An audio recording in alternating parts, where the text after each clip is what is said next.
kasih Tuhan, terima kasih Yesus. Haleluya. Oh, di saat badai bergelora, ku akan terbang bersamamu. Kaulah atas semesta, ku tenang sebab kau ada. Sekali lagi katakan, di saat badai, di saat badai bergelora, yes, ku akan terbang bersamamu.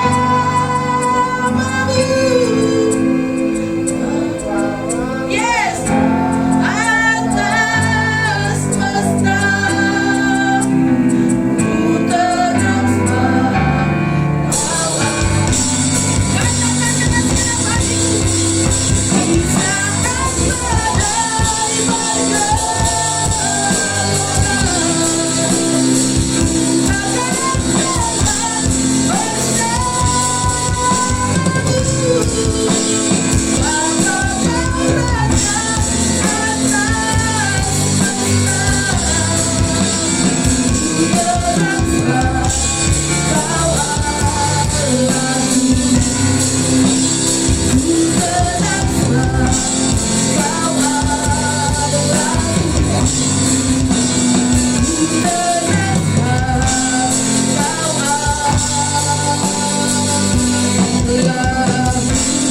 beri kemuliaan bagi Yesus. Haleluya. Kami tenang bersamamu Tuhan. Kami tenang sebab Engkau Allah kami. Kami tenang bahwa Engkau Bapa kami yang mengerti akan hidup kami. Engkau yang memberi ketenangan dalam hidup kami. Di saat badai bergelora yang kami hadapi, Engkau ada menolong kami dan Kau membebaskan kami. Terima kasih untuk pagi hari ini kami telah menyembah-Mu Tuhan. Kami telah meninggikan nama-Mu dan kami rasakan jamahan-Mu yang luar biasa atas hidup kami, memulihkan hati kami, membalut hati yang luka ya Tuhan, memberikan sukacita dan sejahtera-Mu turun atas kami. Kami serahkan ibadah kami ini dari awal, pertengahan hingga akhirnya ke dalam tangan-Mu. Kami mau serahkan saudara-saudara kami yang belum hadir, yang tidak dapat hadir, dimanapun mereka berada Tuhan. Engkau yang memberkati hidup mereka, limpahi mereka dengan sukacita-Mu, damai sejahtera-Mu turun atas mereka. Kami menang bahkan lebih dari pemenang Tuhan. Setiap kami mau berdoa, setiap kami mau memuji-Mu, kami tidak terpengaruh akan keadaan, sebab kami tahu Engkau hadirat-Mu hadir di tengah-tengah kami dan memulihkan hati kami. Terpuji nama-Mu Bapa. Kami serahkan ibadah ini ke dalam tangan pengasihan-Mu, di dalam nama Yesus Kristus yang siap memuji Tuhan. Sama-sama kita katakan amin. Beri kemuliaan bagi Yesus. Haleluya. Ya, saudara diberkati, amin. Jangan pandang kiri kanan saudara. Di sebelah saudara ada malaikat-malaikat yang mau memberkati saudara. Haleluya. Banyak saudara kita asko ke Medan, banyak kerjaannya ya kan. Kita sama-sama bangkit berdiri, kita mau memuji Tuhan lebih lagi. Sungguhlah hidupku telah ditebus. Haleluya.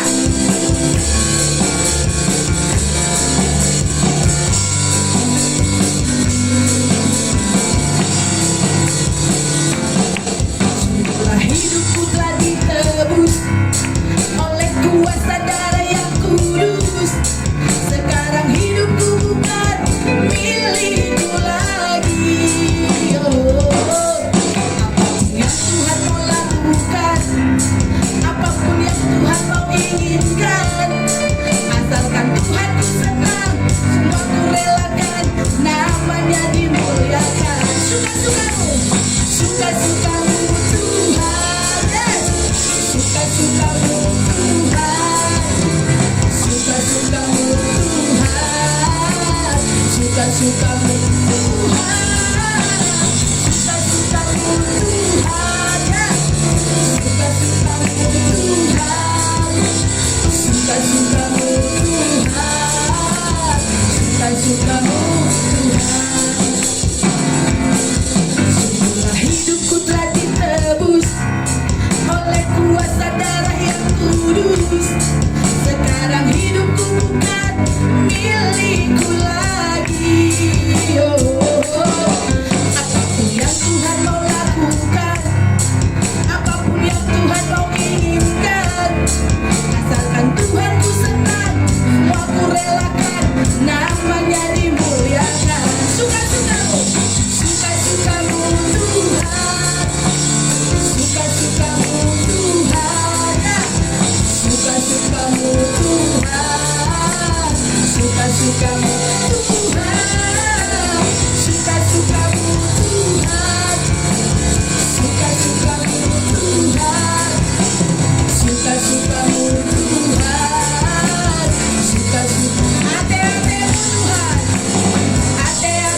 Hari ini kita menang, amin. Amin. Capek berdiri nggak akan pulang? Enggak. Berdiri, dengarkan sebentar. Kemarin saya pergi ke Brastagi dalam keadaan sehat walafiat, tidak ada gangguan. Saya pergi, saya senang di sana, tiba-tiba sampai di podium karena dari karismatik diserahkan doa penutup untuk bunga dan buah. Kita bangga, saudara. Saya hantar ke atas pendeta, tiba-tiba saya salam-salam, tiba-tiba hidung saya berdarah, curas. Saya pikir ada apa ini? Saya berpikir disitulah saya nanti masuk rumah sakit dan pasti dirawat. Sampai pendeta dekat saya bilang, kita pulang kak, kita pulang. Enggak, sebentar lagi udah sembuh ini. Saya bilang, Tuhan Yesus tolong, Tuhan Yesus tolong, Tuhan Yesus. Jaket saya semua penuh darah. Terus tiba-tiba saya bilang, Tuhan tolong aku. Saya enggak, bukannya enggak takut, tapi gelisah. Makin naik lagi tensinya kalau kita gelisah, ya kan? Nah, saya bilang sama Tuhan, Tuhan tolong. Nah, tiba-tiba hujan deras, kami nggak bisa pulang. Sampailah doa penutup selesai, kami pulang sampai malam. Saudara, ada satu hal yang saya dapat di sana. Tadi pagi kami ngobrol sama Alvin, rupanya kita harus tetap taat kepada Tuhan. Dengan situasi apapun kita tetap melayani Tuhan dengan sukacita, amin. Apapun yang terjadi dalam pelayanan, dalam kehidupan, tetap pandang Tuhan, karena Tuhan yang memberi yang terbaik dalam hidup kita. Nah saudara, saya periksa tensi terus. Saya bilang sama Tuhan, terima kasih Tuhan Yesus, ternyata tidak ada apa-apa. Semua hanya mengingatkan kita kembali, supaya dimanapun kita berada, ada Yesus yang menolong kita, amin. Amin. Sekali lagi beri kemuliaan bagi Yesus. Ku menang bersama Yesus. Sing.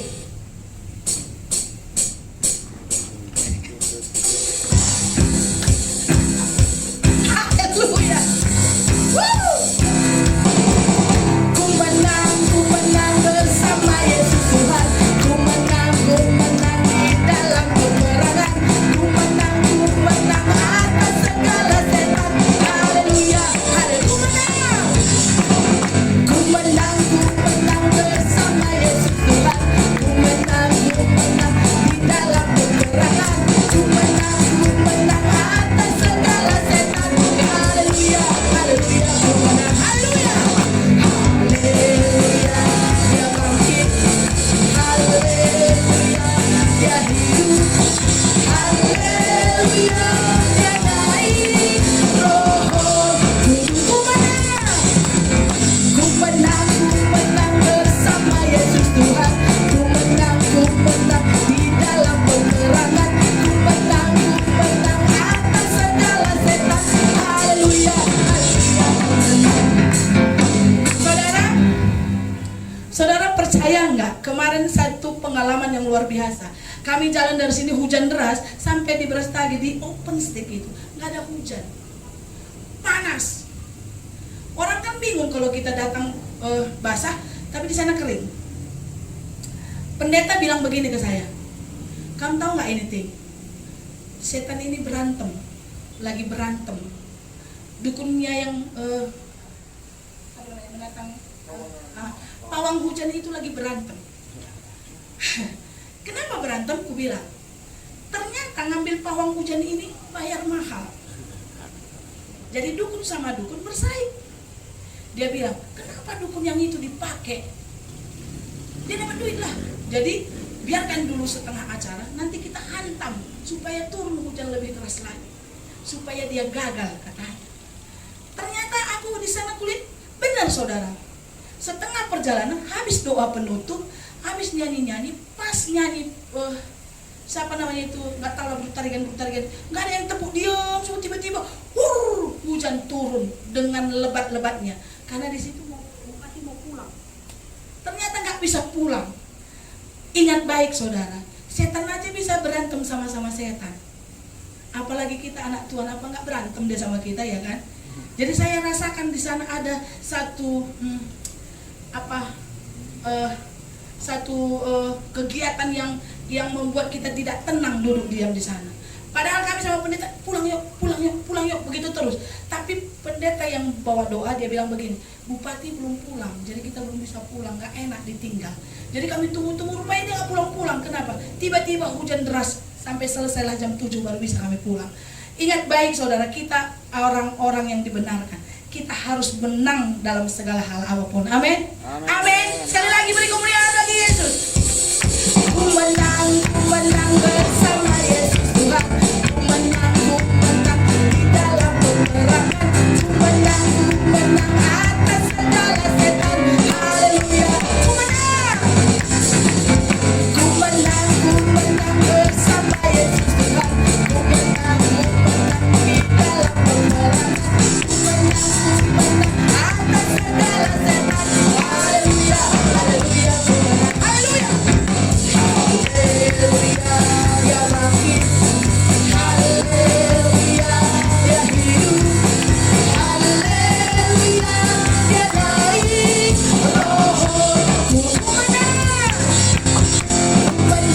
menang bersama Yesus Tuhan. Ku menang di dalam peperangan. Ku menang atas segala setan. Haleluya, haleluya, haleluya. Haleluya, dia bangkit. Haleluya, dia hidup. Haleluya, dia naik. Roh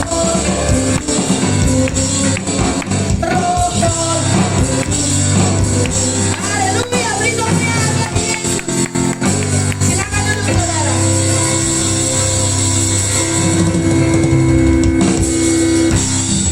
Haleluya. Saudara, kita datang ke gereja banyak pergumulan, amin. Nggak usah ke gereja.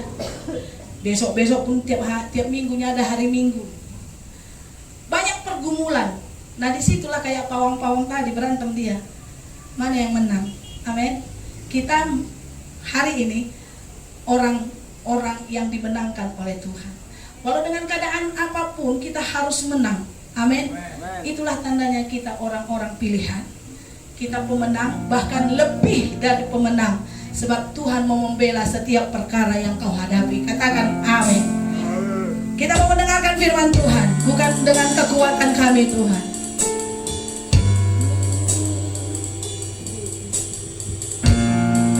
Haleluya. Persiapkan hati kita untuk mendengarkan firman Tuhan. Haleluya.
Tuhan Yesus Kristus. Apapun keadaan kita percaya ada Yesus yang menjadi penopang kita. Karena hidup kita penuh dengan harapan. Harapan yang selalu ada di dalam Tuhan Yesus Kristus. Siang hari ini angkat pujian ini dengan imanmu. Apapun yang menjadi persoalanmu, apapun yang kau hadapi hari ini, pandang Yesus dan Dia akan pegang teguh tangan kananmu, berjalan bersama dengan Dia. Haleluya. Angkat pujian ini dengan segenap hatimu. Bukan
dalam hidupku.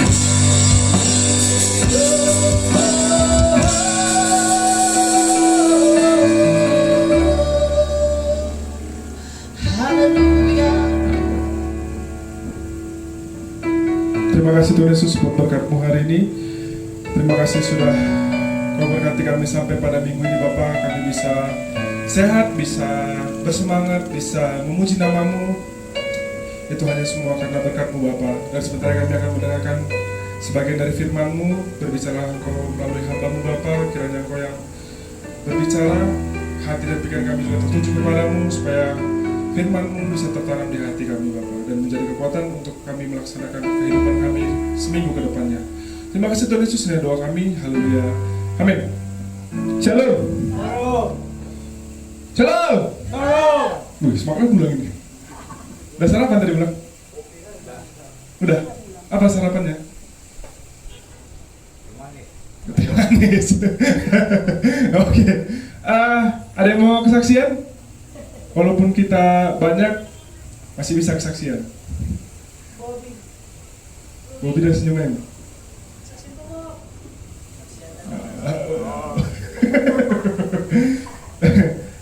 Atau kalau yang minggu lalu cuma Mila lah yang tahu. Mila lagi. Apa Mila minggu lalu? Ya, garam dan terang. Ya. Gak ada hadiahnya Mila. Udah kaya pula kau nanti dari hadiah. Tiap minggu dapat. Coba Sa. Lagi. Terus. Oke. Nah ini minggu lalu kesimpulannya, jadilah garam yang benar-benar garam, jadilah terang yang benar-benar terang. Jangan jadi sama kayak dunia ini, karena dunia ini hambar dan gelap. Jadi munculnya kita sebagai orang Kristen, menurut Alkitab, kita adalah garam yang bikin rasa, dan kita adalah terang yang menerangi dunia ini. Dan kalau garam harus, walaupun dia sedikit, tapi ngasih rasa gitu, ngasih sesuatu yang beda. Kalau terang, itu kita jadi tontonan orang. Hidup kita itu jadi tontonan orang di dunia ini. Makanya kalau kata Tuhan, kau adalah garam dunia dan terang dunia, kita itu pemberi rasa, dan hidup kita itu harus berbuah. Itulah minggu lalu. Jadi yang gak datang minggu lalu, ya maaf ya. Karena minggu lalu seru juga sih. Ya gak kalah seru ya sama hari ini. Hari ini kita mau belajar apa Sa? Ya. Apa namanya ini? Hah? Apa? Love. Bahasa Ibraninya ahava. Nanti kalian cari ahava. Itu love. Jadi kasih itu adalah apa namanya? Inti utama orang Kristen. Tanpa kasih nggak ada Kristen. Kristen harus punya kasih. Jadi kalau orang Kristen nggak punya kasih, bukan orang Kristen. Amin. Mari kita berdoa. Karena cuma itu intinya. Jadi orang Kristen harus punya kasih katanya.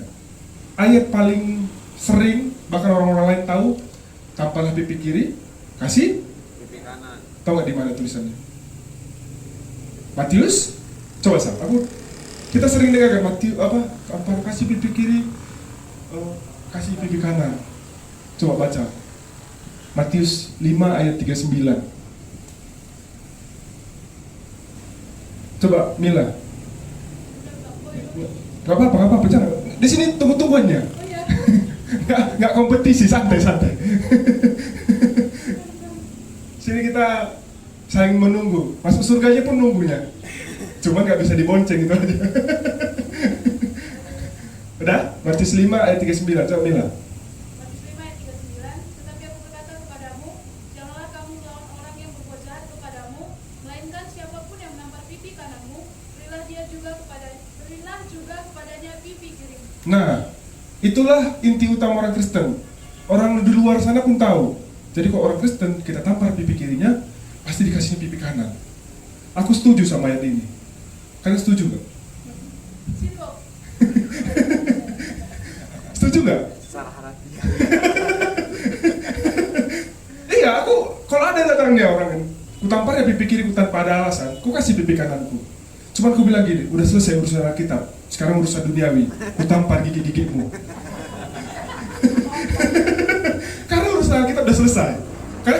pipi kanan aja katanya kan. Habis itu kan kita yang main. tapi enggak.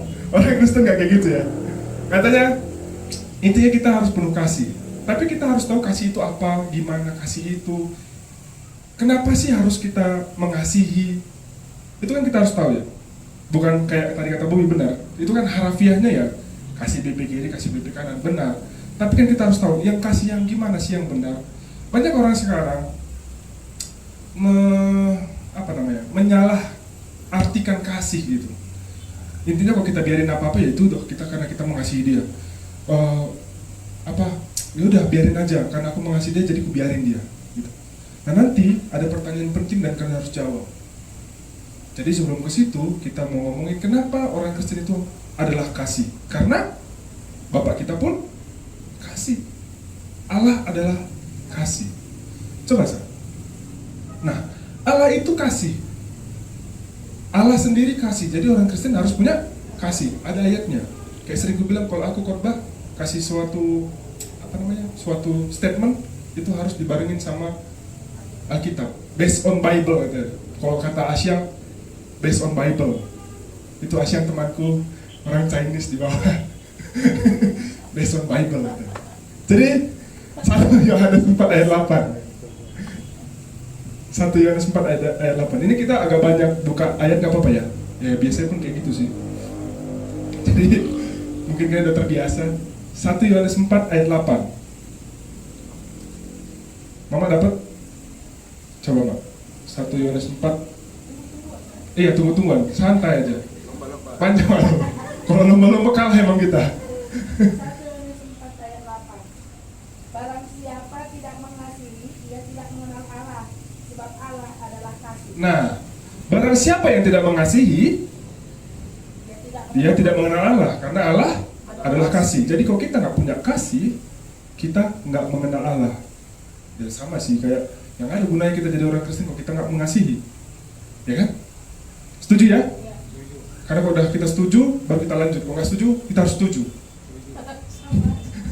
Harus setuju. Next, coba lagi Yohanes 3:16, tahu ya? Tahu nggak isi Yohanes 3:16?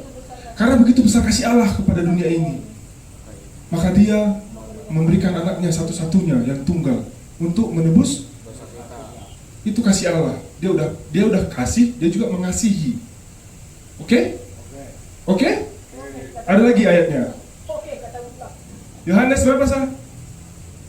15 ayat 13. Poin ini semua aku ngasih. Kenapa sih Allah itu kasih? Apakah benar Allah mengasihi kita? Coba Bob. Yohanes 15 ayat 13. Yohanes 15 ayat 13. Tidak ada kasih yang lebih besar daripada kasih seorang yang memberikan nyawanya untuk sahabat-sahabat. Betul. Gak ada kasih yang lebih besar daripada orang yang memberikan nyawanya kepada sahabat-sahabatnya. Aku pun cuman bisa aku kasih waktuku sama sahabat-sahabatku yang terkasih, sama mamaku, sama kalian. Kok nyawa kalian minta maaf lah ya? Besok lah. belum sanggup aku. Tapi kalau yang lain masih bisa, waktu masih bisa, duit pun masih ya sabar ya. Belum bisa dikorbankan. Jadi sabar.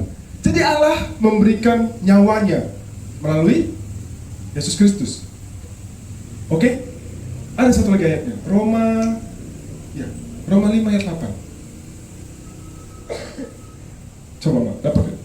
Roma 5 ayat 8. Roma 5 ayat 8. Akan tetapi Allah menunjukkan kasih-Nya kepada kita oleh karena Kristus telah mati untuk kita ketika kita masih berdosa. Nah, Allah adalah kasih. Dia mengasihi dengan cara Memberikan nyawanya. kasarnya gini, kasarnya dia ngebunuh buat dirinya sendiri karena dia terlalu mengasihi manusia. Itulah lambang kasih. Udah mati, mau mati, dikasihnya lagi. Terus kalau di perjanjian lama itu banyak kan, sebenarnya kan perjanjian lama tentang perang kebanyakannya. Tapi di situ pun Allah mengasihi. Contohnya paling gampang, kenapa ada sering pertanyaan di internet itu gini kan? Kalau emang Allah kasih, kenapa orang yang tinggal di Kanaan sebelum orang Israel datang itu dimusnahkan? Sebenarnya bukan dimusnahkan sih, setengah dimusnahkan kalau ceritanya. Karena orang Israel nggak semuanya mengalahkan orang Kanaan. Kenapa dimusnahkan katanya? Itu sering orang yang kurang percaya sama adanya Tuhan sering menanyakan hal itu. Sebenarnya kalau dicari sejarahnya, jawabannya gampang. Tuhan membiarkan orang Kanaan itu 400 tahun untuk bertobat. Jadi orang Kanaan itu ada ritualnya gini katanya. Nanti bisa kalian cari sejarahnya. Dia punya ritual kalau dewanya pengen sesuatu, jadi anak bayi itu dikorbankan. Jadi dia ada, aku lupa patung dewa apa gitu. Jadi bentuknya kayak gini. Nanti dibakar si patung itu, ada api di bawahnya, bayinya ditaruh di situ. Nah itulah korban persembahan mereka. Nah untuk untuk sekarang ada mamanya nih kan, supaya mamanya nggak dengar suara tangisan bayinya pas dibakar, pas dipanggang itu, ditabuhlah drum, supaya tangisan bayi itu nggak kedengaran. Nah itulah ritual orang Kanaan, salah satu ritual orang Kanaan. Jadi Tuhan mengasihi orang Kanaan, tapi orang Kanaan nggak tahu kalau Tuhan itu mengasihi dia. Akhirnya dimusnahkanlah. Itu alasannya sebenarnya. Bukan ya nggak ada apa-apa, musnahkan orang Kanaan gitu, atau musnahkan orang Karo tiba-tiba gitu. Enggak, pasti ada alasannya. Kenapa Tuhan melakukan itu? Kenapa Tuhan melakukan itu sama kita? Tuhan pasti punya alasan, dan nanti pun ketahuan alasannya gitu. Jadi Allah itu dari dulu sampai sekarang, dari perjanjian lama sampai perjanjian baru sampai detik ini sama sistemnya. Jadi pertanyaannya, coba saja, kalau segitu besar kasih Allah sama kita, wajar nggak sih kita mengasihi Dia? Wajar gak sih? Ya kan? Ya kan? Besar kali lo kasihnya, dikasihnya sama kita. Ini aku sampai mati lo dia. Terus bangkit lagi lo dia, demi dosa-dosa kita. Wajar gak kita mengasihi dia juga? Wajar? Wajar kan? Kalau dia minta sesuatu sebenarnya wajar kan? Sini bagi dikit tak katanya. Padahal dari kasihnya semua sama kita. Minta sepotong boleh? Ya kan, Tuhan ngasih utuh kue sama kita, dia minta cuma boleh sepotong atau mungkin secuil aja, boleh nggak? Sedihnya kadang kita bilang enggak lah Tuhan, maaf ya Tuhan. Nah itulah yang mau kita pelajarin sekarang. Buka Matius 22, Matius 22 ayat 34 sampai 40. Judulnya hukum yang terutama. Jadi kita mau bahas kasih itu adalah hukum yang terutama. Di sini Tuhan lagi diskusi sama orang Farisi dan Saduki gitu. Udah dapat semua? Jadi kita ganti-gantian bacanya, aku ayat 34, kalian 35 dan selanjutnya gitu. Hukum yang terutama 34. Ketika orang Farisi mendengar bahwa Yesus telah membuat orang-orang Saduki itu bungkam, berkumpullah mereka. Dan seorang dari mereka, seorang ahli Taurat, bertanya untuk mencobai dia. Guru, hukum manakah yang terutama dalam hukum Taurat? Jawab Yesus kepadanya, kasihilah Tuhan Allahmu dengan segenap hatimu dan segenap jiwamu dan dengan segenap akal budimu. Itulah hukum yang terutama dan yang pertama. Dan hukum yang kedua yang sama dengan itu ialah kasihilah sesamamu manusia seperti dirimu sendiri. Pada kedua hukum inilah tergantung seluruh hukum Taurat dan kitab para nabi. Jadi kita mau belajar kenapa kasih itu yang terutama. Kan banyak kan ayat di perjanjian baru itu tentang kasih rata-rata, mengasihi, kasih dan lain-lain. Coba next. Di Matius 34 ini Tuhan Yesus itu lagi kayak gini nih, lagi diskusi lah sama orang Israel, sama orang Yahudi.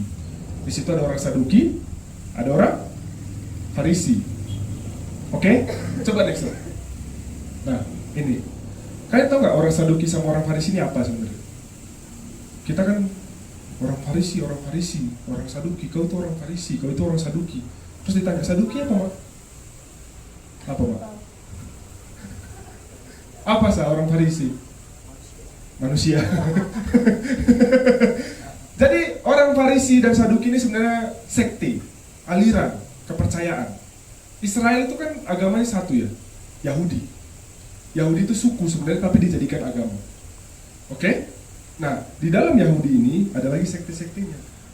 Ada orang Farisi, ada orang Saduki.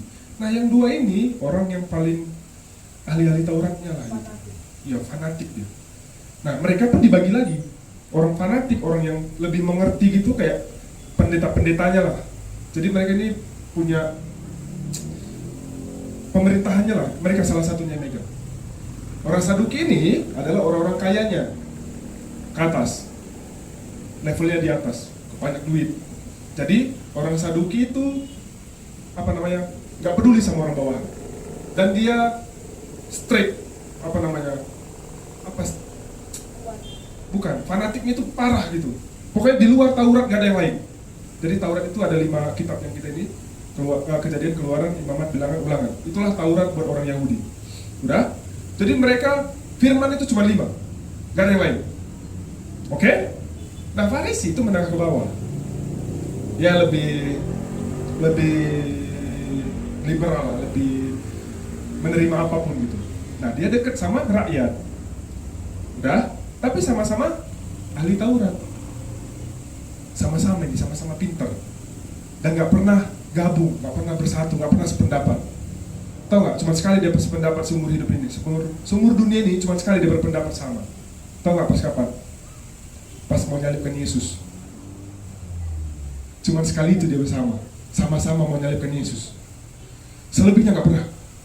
Apapun diperdebatkan. Sama kayak kita Kristen kita ini kan, banyak kan yang ada Katolik lah, Protestan, ada karismatik, ada hanya apa-apalah. Gak ada yang sependapat. Tiba-tiba datang Yesus, salibkan dia, sama semua. Dalam masalah menyalibkan orang sama, bersatu dia. Nah inilah Saduki dan Farisi, sama-sama ahli Taurat. Yang kedua, ayat kedua, Matius 35 ayat 36, ini orang, Matius 12 ayat 30 sampai 36 ini, orang ini lagi diskusi. Nah orang Saduki itu nanya tentang kebangkitan. Apakah ada kebangkitan? Gimana sih kehidupan di surga? Itu kalau kalian baca perikop atasnya tentang kebangkitan, ya kan? Itu pertanyaan orang Saduki, tapi dijawab Yesus dengan benar gitu. Makanya di situ kata-kata Saduki bungkam. Datang lagi orang Farisi. Nah dari bungkam nih orang yang kaya, datang orang yang menengah. Kok kira kenapa katanya mencobai Yesus, kata di situ? Intinya dia mau bilang kalau orang Saduki kalah, nggak mungkin aku yang kalah. Itu maknanya yang kedua itu. Kalau orang itu menanya kalah, berarti aku boleh menanya, pasti aku gak kalah nih. Makanya mencobai Yesus katanya, mencobai dia. Gitu. Oke? Nah, apa pertanyaannya? Apa pertanyaannya? Hukum manakah yang terutama di hukum Taurat? Sekarang aku tanya sama kalian. Kalian ahli Taurat, kalian pintar. Tahu gak pasti jawabannya? Iya kan? Tahu kan? Ngapain ditanya lagi? Makanya dia ngerasa pintar dirinya. Wah aku pintar nih, aku bisa. Kalau aku nanya pasti bisa. Kemungkinan besar Yesus gak ngerti nih. Gak tahu mungkin dia. Atau dia bakal membenarkan aku. Jadi sebenarnya dapat dimanapun si orang Farisi ini, ahli Taurat ini. Makanya ayat ini aku kasih judulnya apa sah? Nexa. Pertanyaannya aneh gitu. Orang pintar nanya sih, ya kan? Nah kadang kita pun kayak gitu, udah tahu kita jawabannya, udah tahu kita jawaban Tuhan dalam hidup kita gitu. Tapi kita nanya lagi, benar gak sih ini Tuhan? Kita cobain Tuhan. Udah ya kau tahu nak aku katanya. Kau harus kayak gini, kau harus kayak gini, kau harus kayak gini. Bahkan dikasihnya satu buku ini untuk mengapain hidup kita loh, ya kan? Pelajaran, dikasih bimbingan. Terus tanya, udah benar gak hidupku Tuhan? Kenapa aku gini-gini ya Tuhan? Itulah kita, ahli-ahli Tauratan ya kita ini. Pertanyaan aneh gitu, sering terjadi. Tapi lanjut. Tapi Yesus gak diem aja. Yesus pun jawab, tetap dijawabnya gitu. Sama kayak doa-doa kita pun tetap dijawab. Dia sabar. Kasih itu sabar. Kasih itu marah. Hah? Kasih itu gak marah ya? Sabar. Sabar dia. Sini. Aku kasih tahu apa jawaban Yesus. Jawab Yesus kepadanya, kasihilah Tuhan Allahmu dengan segenap hatimu dan dengan segenap jiwamu dan dengan segenap akal budimu. Yap. dengan segenap hati, jiwa, akal budi. Manusia itu punya tiga-tiganya itu. Manusia punya jiwa, manusia punya hati, manusia punya akal. Jadi untuk menyembah Yesus, menyembah Tuhan Allah kita pakai tiga-tiganya. Jadi maksudnya di sini, seluruh badan kita itu, seluruh tubuh kita itu dari ujung rambut sampai ujung kaki dipakai untuk menyembah Tuhan. Dan yang ini Tuhan Yesus gak sembarang ngomong. Kan bisa aja ditanya, di mana hukumnya itu? Aku pun kemarin pas nyatat ini, di mana hukum ini tertulis? Ku cari gitu. Benar gak tertulis di hukumnya Tauratnya orang Israel? Atau mengada-ngada aja Yesus? Ternyata benar. Ada ternyata. Aku kadang kan waktu kita ngomongin kasih, yang terutama kasih gini kan biasa dibandingkan sama hukum Taurat ya. Kalau sering dengar khotbah, biasanya ya hukum Taurat yang 1 sampai 4 itu kita sama Tuhan. 5 sampai 10 itu sama sesama. Benar. Tapi tulisannya itu terutama ada nggak di hukum Taurat? Ternyata ada. Buka Ulangan 5 ayat 6. Satu lagi. Iya. Ulangan 6 ayat 5. Ulangan 6 ayat 5. Apa katanya, Bo? Ulangan 6 ayat 5. Kasihilah Tuhan Allahmu dengan segenap hatimu dan dengan segenap jiwamu dan dengan segenap kekuatanmu. Betul. Jadi, ulangan itu sama kayak 2 minggu yang lalu aku bilang, ulangan itu adalah ulangan dari imamat. Imamat itu berisikan tentang hukum-hukumnya Tuhan kepada orang Israel. Jadi 5 kitab awal itu adalah Tauratnya orang Israel. Kejadian itu penciptaan manusia, ulangi lagi nih. Keluaran itu keluarnya orang Mesir, orang Israel dari Mesir. Di situ juga ada hukum Taurat. Imamat itu cara beribadah, hukum-hukum. Gimana hidup yang benar, itu imamat. Bilangan itu jumlah orang Israel ketika ada keluar dari Mesir. Ulangan itu imamat diulang lagi. Jadi ini ditulis di ulangan. Jadi ketika Tuhan bilang, kasihlah Tuhan Allahmu dengan segenap, itulah hukum yang terulang, emang benar tertulis di Taurat. Emang benar, gak salah. Jadi dia ngomong sesuai dengan fakta, gak bohong, gak bikin-bikin. Harusnya kita pun kayak gitu, sebagai orang yang percaya sama dia. Coba next lagi, Sir. Nah, ini aku bilang, mengasihi jiwa itu, mengasihi Tuhan itu harus dengan hati, jiwa, dan akal. Kadang hati kita di pasangan kita, jiwa di sini, semua jiwanya di sini nih. Tapi hatinya nggak tahu kemana. Ada yang di pasangan, ada yang di handphonenya, ada yang di makan nanti malam ya gitu. Kalau akalnya udah kemana-mana lah, namanya berakal ya kan. Apapun dia akalin. Ya kan, kadang orang gitu loh. Nantilah dengar khotbah ini dulu. Hati sama akalnya biasanya kemana-mana itu. Bisa nggak sama gitu, nggak sinkron juga hatinya ke sini ya, akalnya ke sana gitu. Tapi Tuhan bilang semuanya, bukan kasihlah Tuhan Allahmu dengan hatimu aja, akalmu boleh ke sana, jiwamu boleh ke sini, boleh, nggak masalah. Enggak, Tuhan bilang semuanya, seluruhnya, benar-benar benar-benar fokus gitu, benar-benar nggak boleh kemana-mana, ya kan? Sekarang kalian hati kalian di mana? Kalau mamaku katanya tadi pagi gitu, udah takut dia karena darahnya keluar, jadi panik dia. Kami ngobrol lama, makanya tadi agak telat semuanya, mandi aja telat kami. Bahkan mamaku nggak berbedak katanya. Karena kami ngobrol tadi agak lama emang, aku panik. Aku lihat apanya itu apa? Darah emang semua. Bayangin kita baru bangun, tiba-tiba ada berita, mama dari malam mama gini loh katanya. Apanya nih? Iya, muncul darah, curot. Ya aku mikirnya dong, curot itu loh. Udah kemana-mana darahnya. Iya mak gue. Padahal kan kayak cuma jatuhnya gitu. Cuman dia cerita, ada kepala dinas begini lah mama katanya. Terus lama-lama aku dengar, gitu nyangkanya yang cerot-cerot tadi gitu. Jatuhnya darahnya, masih bisa ditahan gitu. Tapi beritanya kemana-mana. Tapi emang banyak, jadi kan udah panik kan. Kita pun panik, kok bisa gitu. Ternyata setelah ditelah dipikir-pikirin, ternyata mamaku kebanyakan minum teh susu.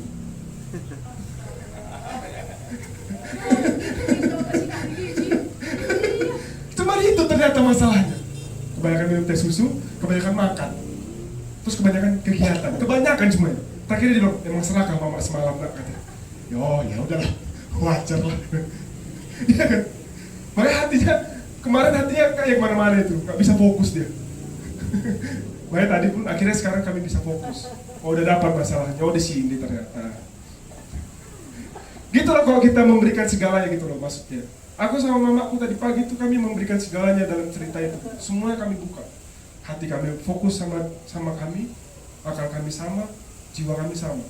Akhirnya ketemu solusinya gitu. Masalahnya itu ketemu, oh di sini. Ternyata nggak terlalu masalah gitu, nggak terlalu besar masalahnya. Emang benar itu tadi peringatan kalau, hei, badannya udah terlalu parah ini. Mana pika gitu. Mana yang ingetin ini? Gak ada yang ingetin. Itulah, makanya keluar darahnya. Ini darah pika sebenarnya. Nah, makasih Tuhan pun harusnya begitu. Semuanya dipakai. Sama kayak awal tadi, ketika Tuhan minta dikit boleh nggak? Harusnya boleh. Ya kan? Ketika Tuhan bilang, sinilah, hari Minggu aja kok datang kok sama aku. Yang fokus cuma 2 jam nih. Bahkan kadang cuma 1,5 jam. Kalau video ini ku edit gitu, cuma 1,5 jam. Paling lama 2 jam 11 menit. Mungkin ada yang 20 menit. Itu paling lama. Cuman itu loh ku minta. 7 hari ku kasih sama kalian untuk hari-hari. Cuman 1 ku minta. 6 hari terserah mau ngapain. Bahkan mau berbuat dosa pun ya berbuat dosanya kita kan. Kadang kita lupa nih sama Tuhan. Tapi yang 1 hari ini boleh gak sama aku kan? Dan gak 1 hari full. Cuman 2 jam. Itu pun kadang kita korbankan. Padahal begitu besar kasihnya akan kita, dikorbankan anaknya yang tunggal. Ya kan? Boleh gak? 1 hari aja, 2 jam aja. Mungkin 1 hari pun kita, Tuhan minta, boleh gak kau hubungan pribadi doa samaku sejam aja, atau 15 menit aja, ngobrol khusus sama Tuhan, minta sesuatu, aku gini loh Tuhan, aku gini loh Tuhan. Boleh gak? Seharusnya sih boleh. Karena 24 jam dikasih sama kita, Tuhan minta cuma 15 menit. Enggak 1%-nya pun kan. Ya kan? 0,0-nya, 0,1 mungkin. Itu pun kadang kita, nantilah Tuhan besok lah, besokku double. Kayak gaji, besok pun double. Iya. Dirapel, besok 30 menit Tuhan. Atau hari Rabu jadi, Jumat hitung 15 menit, mungkin 2 jam bisa Tuhan. Jumat pun enggak ternyata. Yang 15 menit tadi pun enggak ternyata. Nah gitulah kita sama Tuhan. Karena minta sedikit aja. Boleh nggak? Boleh sih harusnya boleh. Harusnya kita ubah sistem kita yang tadinya 24 jam untuk diri kita sendiri. Boleh nggak? Ambil 15 menit untuk Tuhan. Kasih aja. Sama kayak sistem persepuluhan sebenarnya. Sebanyak itu gaji yang dikasih Tuhan, boleh nggak minta 10%-nya aja anakku? Kadang semuanya kita ambil.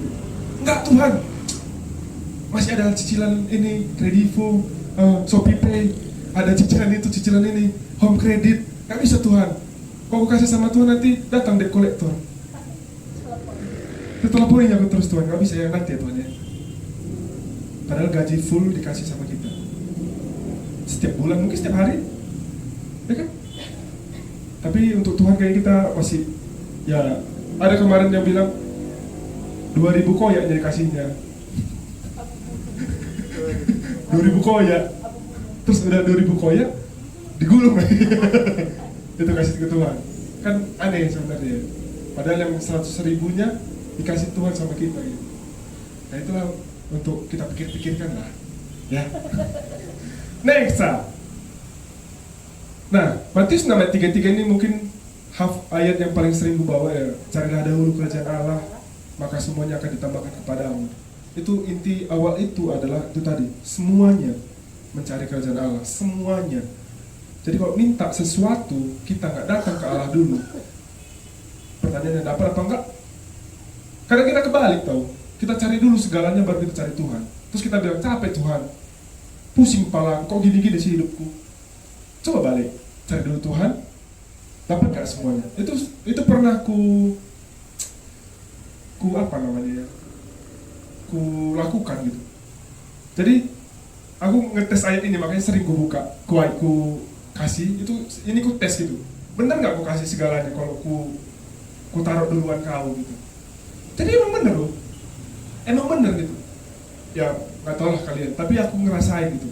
Aku lebih tenang, lebih mengerti jalan keluar masalah-masalah yang lain gitu. Mungkin emang nggak segala yang kupikirkan itu harta tiba-tiba datang, duit jatuh 10 miliar tiba-tiba gitu, nggak lah ya.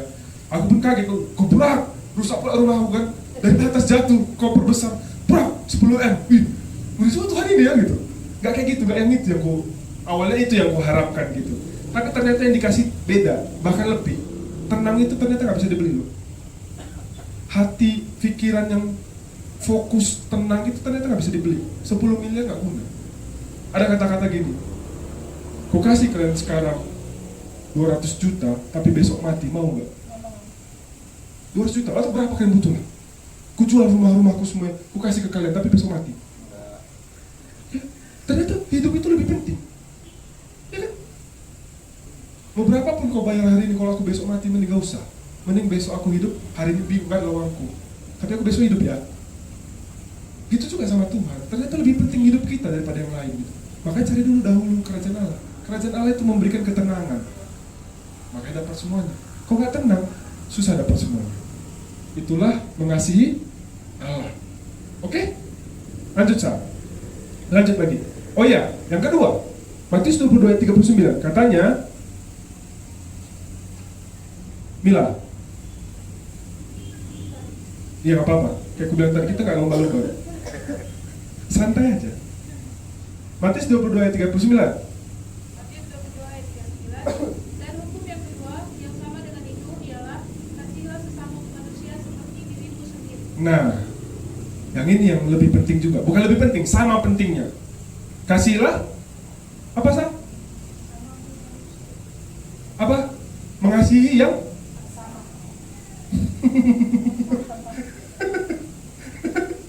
kasih yang Sama. salah. Yang benar itu apa Sa? Atas Sa? Atas Sa? Atas Sa?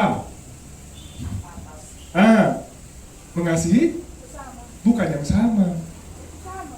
Iya itu salah. Coba next Sa. Mengasihi sesama.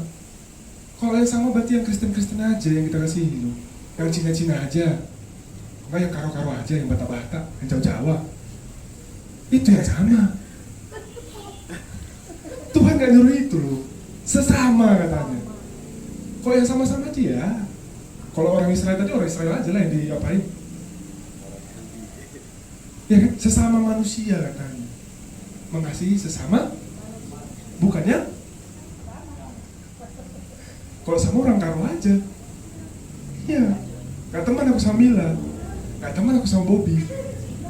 Bata sama Cina ngapain berteman? Aku mau ngasih yang sama-sama aku aja gitu. Gak bisa gitu. Tapi kebanyakan orang mengartikan itu yang kayak gitu kan. Yang sama-sama aku aja lah, yang lain gak usah. Makanya tongkrongan bawah itu tongkrongan Indonesia Raya namanya. Nusantara. Beda-beda. Ada yang Konghucu, ada yang Islam, ada semua. Padang, Batak, Jawa pun ada. Nah itulah kami. Mau datang aja. Jadi itulah bukti kalau kita mengasihi sesama bukan yang sama. Coba 1 Yohanes 4 ayat 20 paling belakang. 1 Yohanes 4 ayat 20. Apa kata Bob? 1 Yohanes 4 ayat 20 berkata, jikalau seorang berkata, aku mengasihi Allah dan ia membenci saudaranya, maka ia adalah pendusta. Karena barang siapa yang tidak mengasihi saudaranya yang dilihatnya, tidak mungkin mengasihi Allah yang tidak dilihatnya. Kalau kita nggak kasih sesama kita yang kita lihat aja, gimana mau kita kasih Tuhan? Jadi hukum yang pertama itu nggak berguna kalau kita nggak lakukan hukum yang kedua. Makanya dibilang sama levelnya. Sama-sama yang utama, tapi posisi 1, posisi 2, tapi posisinya sama. Sama kayak bupati dan wakil bupati. Posisinya sama, tapi levelnya beda. Paham ya maksudnya? Itu.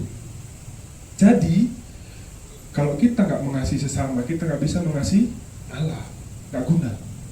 Jadi, kasihilah aku pun mengasihi kalian. Kayak gitu. Tapi ada satu hal yang kita lupa.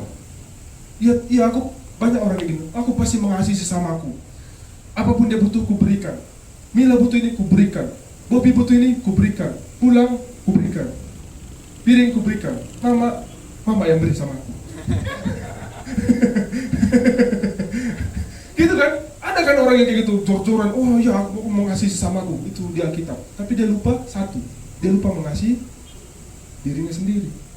Karena kan kasihilah sesamamu manusia seperti, jadi diri kita sendiri dulu. Kalau kita nggak mandi-mandi, bau, susah ya kita mengasihi sesama kita kan. Nggak mau dia dekat. Ibu kalian ini ya? Kok kalian dekat sama orang gila? Nggak mandi-mandi dia. Dia aja nggak sayang sama dirinya, gimana mau sayang sama aku? Ya kan? Kalau kalian lapar, bisa nggak kasih aku? Berantem kita. Jadi kita dulu bersihkan dulu diri kita, fokus dulu, makanya beribadah dan lain-lain, tontonan kayak kemarin, terang dunia itu tadi. Beresin dulu diri kita, baru kita bisa mengasihi sesama kita. Kalau kita kasih sesama kita kayak kita mengasihi diri kita sendiri, berantem. Kalau kita nggak sayang sama diri kita nggak bisa sayang sama orang lain. Banyak orang di gereja gitu, dia rela mati-matian pelayanan sampai lupa keluarganya. Dulu mama aku kayak gitu. Mereka tiap minggu ke kampung-kampung. Hari Rabu udah persiapan, Jumat berangkat, Minggu pulang, Senin tidur. Karena dari Minggu itu udah subuh pulangnya nyampe sini. Itu kurasakan jadi anak, karena aku yang paling lama di sini, salah satunya. Caca udah gak dapet dulu. Jadi aku ngerasain, aku udah anak kedua. Katanya anak kedua paling sedih. Terus kayak gitu pula, fotoku paling dikit. Fotoku cuma satu loh, kayak gini posisinya, Power Ranger. Cuma itu fotoku kecil. Foto bayiku gak ada. Gak ada, Caca ada, Kak Ua ada, aku tidak ada. Jadi gak apa-apa, gak masalah, wajar. Tadi itu kurasakan dulu mamaku kemana-mana, pokoknya semua pelayanan dan wajar, karena dia mengasihi Tuhan. Dulu kan nggak mengasihi Tuhan, mengasihi preman. Mulai mengasihi Tuhan, wah seru nih, pelayan lupa sama aku. Dia lupa dia gitu. Jadi banyak orang sekarang kayak gitu, pelayanan lupa dia sama anaknya, lupa dia sama istrinya, lupa dia sama suaminya. Akhirnya suami istri anak berantem, keluarga berantakan. Padahal katanya keluarga adalah gereja yang terutama. Keluarga sehat, gereja sehat. Kalau keluarganya nggak sehat, gerejanya nggak sehat. Makanya katanya kasihlah dulu dirimu sendiri, kasihlah sesamamu seperti dirimu sendiri. Bukan kasihlah sesamamu nanti dirimu sendiri. Seperti katanya. Gitu. Paham? Jadi untuk mengasihi Tuhan, kita mengasihi sesama. Tapi sebelum kita mengasihi sesama, kasih dulu diri kita. Gimana kita treat, gimana cara kita peduli sama diri kita. Kayak gitu kita peduli sama orang lain, baru kita peduli sama Tuhan. Circle-nya kayak gitu. Gitu-gitu aja sebenarnya. Udah sayang kita sama diri kita bisa sayang sama orang lain, baru kita bisa sayang sama Tuhan. Kalau kita nggak sayang sama diri kita, nggak bisa kita sayang sama orang lain, apalagi sama Tuhan. Paham ya? Yang nggak paham nanti ada konseling berdua namanya. Konseling Nusantara. Hari Senin sampai Sabtu jam 8 malam sampai jam nggak ditentukan, kadang sampai jam 3 pagi. Nah, bisa. Nah itu dia, kasihlah dirimu dulu, baru bisa mengasihi orang lain. Lagi Sa. Nah ini ya, yang pertanyaan gue tadi awal.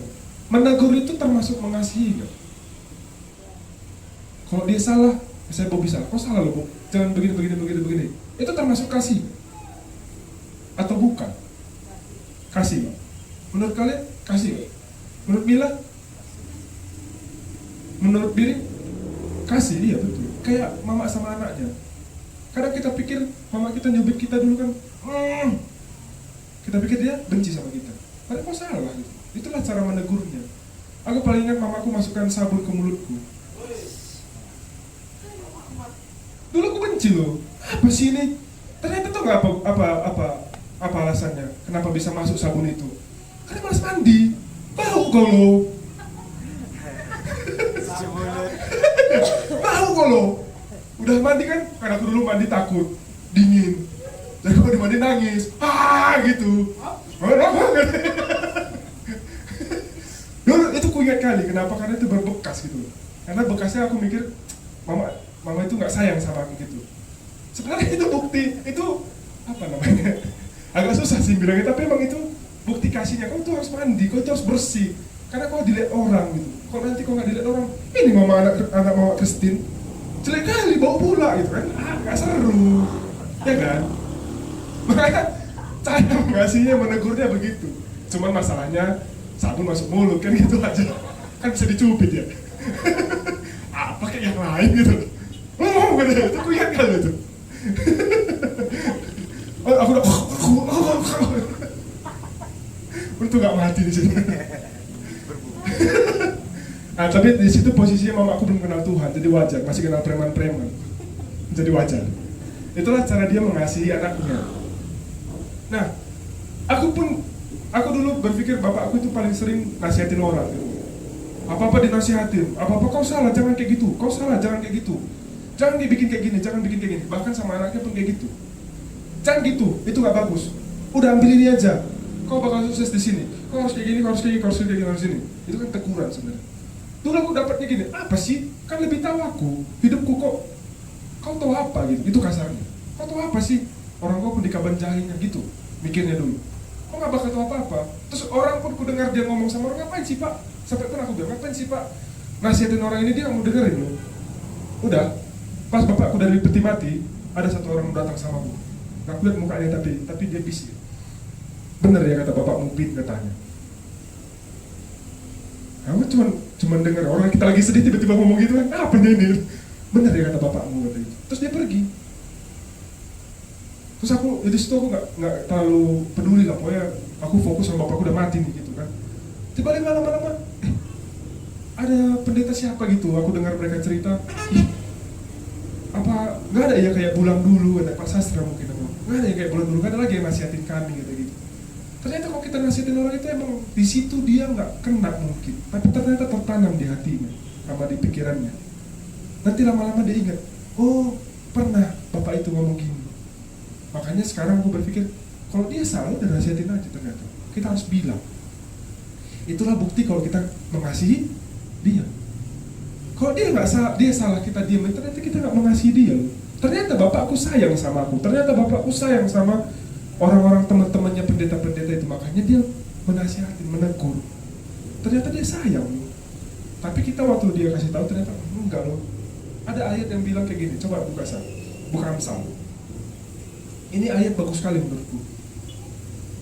Tentang teguran. Amsal 27 ayat 5 dan 6.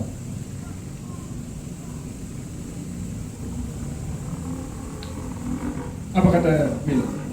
Keras, Bil. Amsal 27 ayat 5 sampai 6. Lebih baik teguran yang nyata-nyata daripada kasih yang tersembunyi. Seorang kawan memukul dengan maksud baik, tetapi seorang lawan mencium secara berlimpah-limpah. Iya. Seorang kawan kalau dia mukul itu baik tujuannya. Berantem itu berantem yang baik. Tapi kalau nggak kawan, ciumin yakin kita. Sama kayak Yudas cium ke Yesus. Wah katanya selesai. Ya kalau kawan itu, makanya teguran itu penting. Menegur orang itu ternyata penting. Jangan lupa menegur orang. Makanya kadang aku rindu gitu, mamaku sama ya gak ada lagi bapak ya, mamaku, kakakku gitu, kalau aku salah tegur gitu. Makanya mama sering gue tegur. Makanya aku senang kalau Kapika menegur mama gitu. Disitulah momen mungkin ya emang salah gitu. Dan akhirnya cerot. Semua kemana-mana darahnya. Nanti kalian lihat lah jaketnya itu parah kali. Jadi menegur termasuk kasih, kita sepakat ya. Menegur adalah kasih. Lanjut aja Sa. Yang terakhir, ini paling penting dari segalanya. Matius 22 ayat 40, ayat paling terakhir. Katanya Matius 22 ayat 40. Sini. ayat yang paling terakhir di ya, 22 ayat 40. Kata gini, pada kedua hukum inilah tergantung seluruh hukum Taurat dan kitab para nabi. Oke? Ingat ya. Kalau hukum Tuhan tadi apa? Yang pertama, kasihilah sama Tuhan. Nah, yang kedua, sesamamu. Bentuknya salib ya. Jadi kan sering kan kita salib nih. Oke? Tekan-tekan ini. Bentuknya itu salib. Jadi sama Tuhan, sama sesama. Udah? Oke? Ini penting. Ini harus kalian dengar benar-benar. Pasang telinga, pasang hati. Jadi Tuhan Allah itu bentuknya ke atas, sesama samping. Oke? Buka Lukas. Terus aja. Terus. Ya, Lukas 10 ayat 25. Ini cerita yang sama, tapi pertanyaannya beda. Sebenarnya ceritanya sama gitu. Apa Mil? Lukas 10 ayat 25. Pada suatu hari berdirilah seorang ahli Taurat untuk mencoba Yesus. Katanya, Guru, apa yang harus kuperbuat untuk memperoleh hidup yang kekal? Apa pertanyaannya? Guru, apa yang harus kuperbuat untuk memperoleh hidup yang kekal? Hidup kekal itu apa? Abadi. Surga ya? Abadi ya? Kan di surga nggak ada kematian kan? Pokoknya surga dan neraka itu hidup yang kekal. Udah? Guru, apakah yang kuperbuat untuk mendapatkan hidup yang kekal? Jawaban Yesus sama. Kasihilah Tuhan Allahmu, kasihilah sesamamu. Itu nanti baca aja. Nah, Yesus disalib di mana? Di Golgota pakai salib kan? Ya kan? Oke, ini kayak gini gambarnya kan? Udah? Hubungannya ke surga, ke sesama. Yesus pernah bilang apa? Akulah jalan. Tidak ada seorang pun menuju ke Bapa kalau tidak. Jadi hubungan dia ke Tuhan, hubungan kita ke sesama, siapa yang menjembatani? Dapat nggak logikanya? Jadi orang Kristen kenapa bisa bilang aku mati pasti masuk surga? Karena dia mengasihi. Kasih itu Allah. Ini kesimpulannya. Kasih itu Allah, Allah itu sendiri. Kasih itu jembatannya, kasih itu segalanya. Jadi kalau kalian mau ke surga, mengasihi. Paham? Hubungan kita ke Tuhan, hubungan kita ke sesama. Salib. Siapa yang disalib? Yesus. Siapa Yesus? Tuhan. Tuhan itu apa? Kasih. Jadi kenapa yang terutama kasih? Karena orang Kristen harus punya kasih. Karena emang itulah jalan ke kehidupannya kekal. Tanpa kasih nggak ada Tuhan. Tanpa kasih nggak ada surga. Tanpa kasih kita masih berdosa. Itu pentingnya, itu bukti nyata kalau Kristen itu pasti dapat hidup yang kekal. Kalau Kristennya mengasihi. Oke? Paham? Coba Reksa. Ini dia. Peristiwa di salib itu menunjukkan kalau kita itu kasih yang besar Tuhan itu buat kita menebus dosa. Ya kan? Jadi untuk dapat hidup yang kekal cuma butuh satu, kasih. Kasih itu apa? Tuhan Allah, Yesus sendiri. Jadi percaya kepada Tuhan Yesus, kita pasti mengasihi. Udah gitu aja. Mau dapat hidup yang kekal? Atau mau langsung mati aja? Tapi gak kekal-kekal. Kematian di neraka. Mau? Mau. Tapi untuk dapat hidup yang kekal, pertanyaan ahli Taurat nih. Ahli Injil, bukan ahli Injil, ahli Taurat. Hidup yang kekal cuma satu jawabannya, mengasihi. Karena kasih adalah Allah. Mari kita berdoa. Bapa yang ada di surga, terima kasih Tuhan Yesus buat firman-Mu hari ini. Kami tahu Bapa kalau kasih itu terpenting dalam hidup kami. Kami harus mengasihi, kami harus mengasihi sesama kami dan mengasihi Allah Bapa. Ingatkan kami untuk mengasihi diri kami sendiri. Karena tanpa mengasihi diri kami sendiri, kami tidak bisa mengenal Allah Bapa. Terima kasih Tuhan Yesus buat ini Bapa, buat khotbah ini. Terima kasih buat firman ini. Ajarkan kami ke depannya untuk lebih mengasihi lagi. Dan kami mau menutup doa ini dengan nama anakmu Yesus Kristus, Tuhan dan Juru Selamat kami hidup. Haleluya. Amin.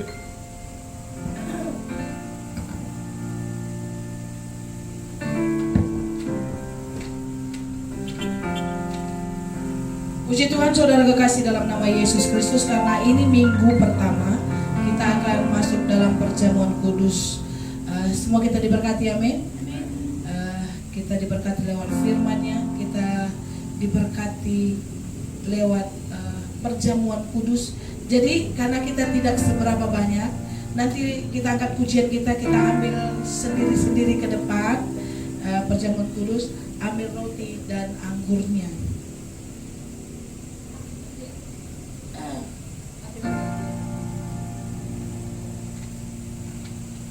Haleluya. Kami bersyukur kepadamu Tuhan, sebab Engkau Allah yang luar biasa. Terima kasih untuk firman-Mu siang hari ini Tuhan. Kami mau masuk dan sehidangan dengan Engkau. Kami mau menerima tubuh dan darah-Mu ya Bapa, yang memperbaharui kami. Terima kasih Tuhan Yesus. Haleluya. Kita sama-sama bangkit berdiri.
Terlalu besar kasih-Mu Bapa, pengorbanan yang Kau berikan bagiku.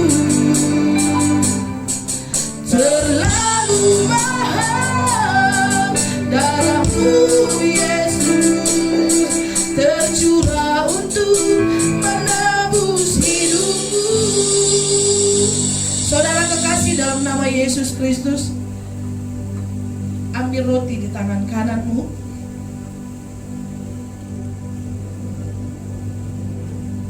Sebelum kita makan roti sebagai lambang tubuhnya Yesus, sebelum kita duduk sehidangan dengan Tuhan, sebelum kita bersatu dengan tubuh dan darahnya Yesus, ampuni orang yang bersalah kepadamu. Ampuni orang yang menyakiti hatimu. Doakan orang yang selalu menyakiti hatimu. Pandang Yesus sebelum engkau berdoa bagi orang yang selalu menyakiti engkau. Berdoa terlebih dahulu sebelum kita masuk dalam perjamuan kudus. Tuhan, Engkau Allah yang luar biasa bagi kami. Allah yang selalu memberkati kami, Allah yang memberi sukacita damai sejahtera-Mu dalam hidup kami. Ajar kami mengampuni orang yang bersalah kepada kami Tuhan, seperti Engkau mengampuni kami yang bersalah kepadamu.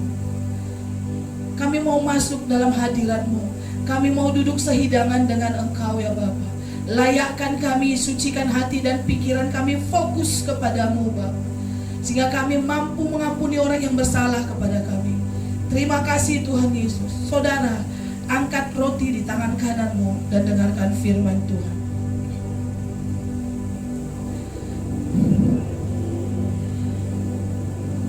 Sebab apa yang telah kuteruskan kepadamu telah aku terima dari Tuhan, yaitu bahwa Tuhan Yesus pada malam waktu ia diserahkan mengambil roti, sesudah itu ia mengucap syukur atasnya, ia memecah-mecahkan dan berkata, inilah tubuhku yang diserahkan bagimu, perbuatlah ini menjadi peringatan akan aku.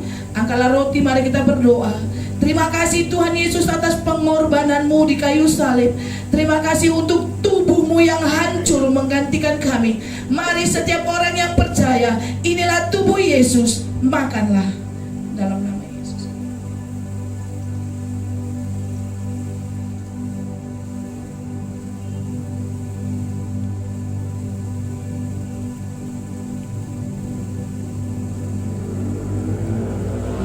Saudara, angkatlah cawan di tangan kananmu tinggi-tinggi dan dengarkan firman Tuhan. Demikian juga ia mengambil cawan sesudah makan, lalu berkata, cawan ini adalah perjanjian baru yang dimateraikan oleh darahku. Perbuatlah ini setiap kali engkau meminumnya menjadi peringatan akan aku. Marilah kita berdoa. Terima kasih Tuhan Yesus untuk pengorbananmu di kayu salib. Darahmu yang tercurah telah menyucikan kami dari segala dosa kami. Mari setiap orang yang percaya, inilah darah Yesus, minumlah.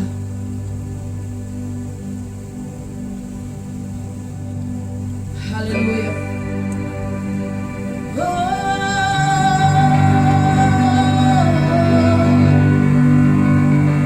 Kami bersyukur Tuhan, kami bersyukur Bapa,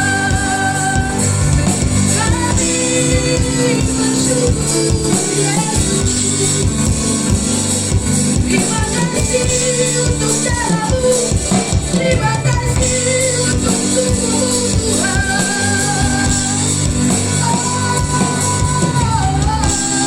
Terima kasih Bapa untuk pengorbanan-Mu, untuk pengorbanan-Mu, Yesus. Haleluya.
kami Tuhan. Ajar kami untuk lebih lagi datang kepadamu.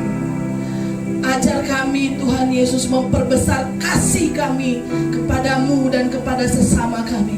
Terima kasih untuk tubuh dan darahmu. Terima kasih untuk firman-Mu hari ini Tuhan. Engkau Bapa kami, Engkau Allah kami. Engkau yang selalu memberi kasih-Mu dan pengorbanan-Mu bagi kami Tuhan. Menebus kami dan melupakan segala kesalahan kami. Terima kasih untuk kebaikan-Mu Tuhan. Terima kasih untuk berkat-berkat-Mu. Kami mau menaikkan doa-doa kami kepadamu. Kami serahkan hidup kami dalam tangan-Mu. Kami mau berdoa bagi keluarga kami, sahabat kami, saudara kami yang tidak dapat hadir untuk memuji menyembah-Mu. Dimanapun mereka berada, berkati. Yang sakit disembuhkan, yang terikat dibebaskan dalam nama Yesus Kristus. Tuhan berkati hidup mereka dimanapun mereka berada. Kami percaya Engkau tutup bungkus mereka dengan kuasa darah-Mu yang kudus. Tuhan, biarlah kami yang hadir ini Engkau memberkati kami. Dan kami percaya apapun yang menjadi pekerjaan kami, Kau memberkati kami Tuhan. Jadikan kami berkat, jadikan kami penuh kasih, dan belajar tentang Engkau, tentang kasih dalam hidup kami, untuk bisa kami mengasihi sesama kami, terlebih mengasihi Engkau dalam hidup kami Tuhan, dan menghargai Engkau Tuhan dalam hidup kami.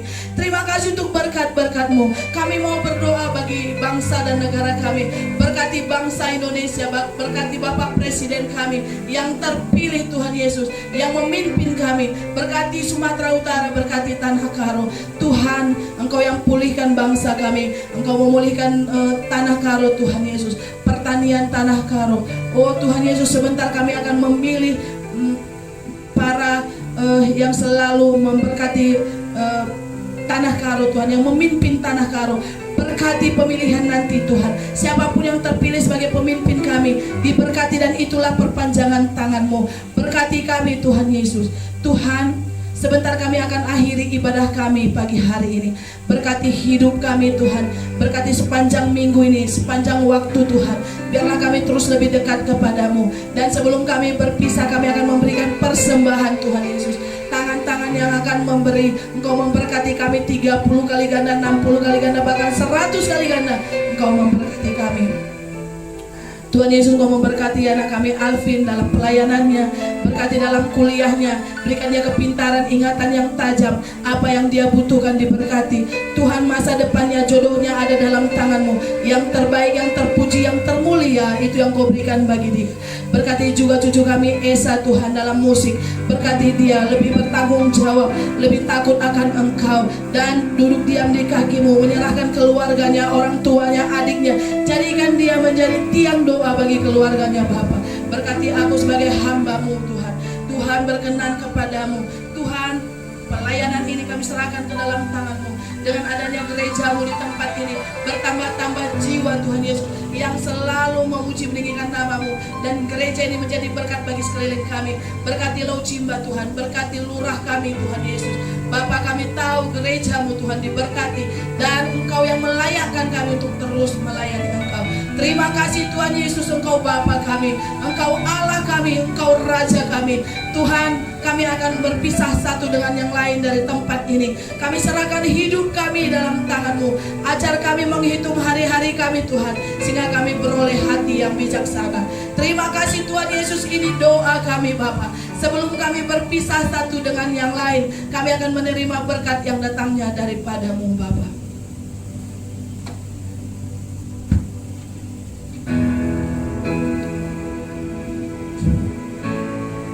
Jemaat yang dikasihi Tuhan Yesus, pulanglah dengan penuh sukacita dan damai sejahtera. Arahkanlah hatimu kepada Allah, jadilah saksi Tuhan, dan terimalah berkat Tuhan. Angkatlah kedua belah tanganmu, terimalah berkat Tuhan. Tuhan memberkati engkau dan melindungi engkau.